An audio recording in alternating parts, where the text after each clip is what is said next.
အားလုံးပဲမင်္ဂလာပါဒီခေါက်မှာတော့ကျွန်တော်ကပျောက်ဆုံးနေတဲ့စစ်မှန်တဲ့အနားယူခြင်းအကြောင်းကိုပြောပြမှာဖြစ်ပါတယ်ကျွန်တော်တို့အခုလိုမျိုးတိုးတက်တဲ့ကာလမှာအခုလိုမျိုးဖုန်းတွေ IT တွေခေတ်စားလာတဲ့ခင်မှာကျွန်တော်တို့တကယ်ပဲစစ်မှန်တဲ့အနားယူခြင်းဆိုတာကိုပျောက်ဆုံးနေတာတွေ့ရပါတယ်ကျွန်တော်တို့အနားယူရဲလို့ပြောပြီးတော့ဖုန်းတွေကြည့်နေမယ်တခုခုလုံးနေမယ်ဆိုရင်ဒါကတကယ်တမ်းစစ်မှန်တဲ့အနားယူခြင်းမဟုတ်ပါဘူးတဲ့အဲ့လိုမျိုးဖုန်းတွေကြည့်နေရTV ကြည့်နေမယ်တခုခုပေါ့နော်လုံးနေမယ်ဆိုရင်တော့တကယ်ပဲ true rest မဟုတ်ပဲねကျွန်တော်တို့ပို့ပြီးတော့မှမော်ဘန်နနဲ့စီမှာဖြစ်ပါတယ်တဲ့အဲ့တော့စစ်မှန်တဲ့အနားယူခြင်းဆိုတာဘာလဲပေါ့နော်စစ်မှန်တဲ့အနားယူခြင်းဆိုတာကတဲ့တကယ်ပဲဘာမှမလုပ်ပင်နဲ့မျက်လုံးကိုပိတ်ထားမယ်ခန္ဓာကိုယ်ကလည်းလဲချမယ်ပေါ့နော်ပြီးတော့ဘာမှမလုပ်ဘဲငြိမ်လေးနေမယ်ဆိုရင်ဒါကစစ်မှန်တဲ့အနားယူခြင်းဖြစ်တယ်ငြိမ်လေးနေလို့ပြောတဲ့အခါမှာ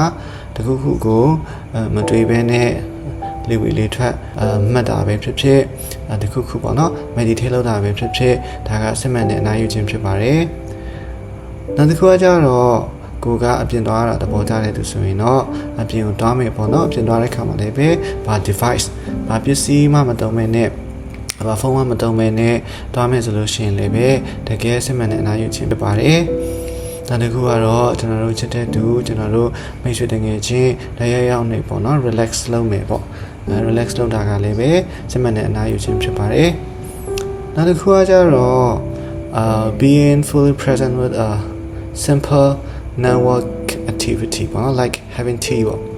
အဲ့ဒါကြတော့အခုအချိန်လေးမှာပဲပေါ့နော်ကျွန်တော်တို့ပြပြဝဝလေးနေထိုင်ဖို့ရန်အတွက်ဖြစ်တယ်ဥမာအားဖြင့် coffee တောင်းမလို့ရှိရင်လည်းဖက်ရည်ကိုပေါ့နော်အရာလေးခံပြီးတော့မှဖြစ်ဖြစ်လေးတောင်းမယ်ဆိုလို့ရှိရင်လည်းဒါတကယ်ပဲစစ်မှန်တဲ့အနားယူခြင်းဖြစ်ပါတယ်တဲ့တချို့လူတွေအတွက်ကတော့ဒုရိယတစ်ခုခုတိခတ်တာကတကယ်ပဲစစ်မှန်တဲ့အနားယူခြင်းဖြစ်တယ်တချို့တွေအတွက်ကကြတော့အနုပညာတစ်ခုခုပေါ့နော်ပကြီးဆွဲတာပဲဖြစ်ဖြစ်ကဲ art တစ်ခုခုပေါ့နော်လှုပ်တာကလည်းပဲသူတို့အတွက်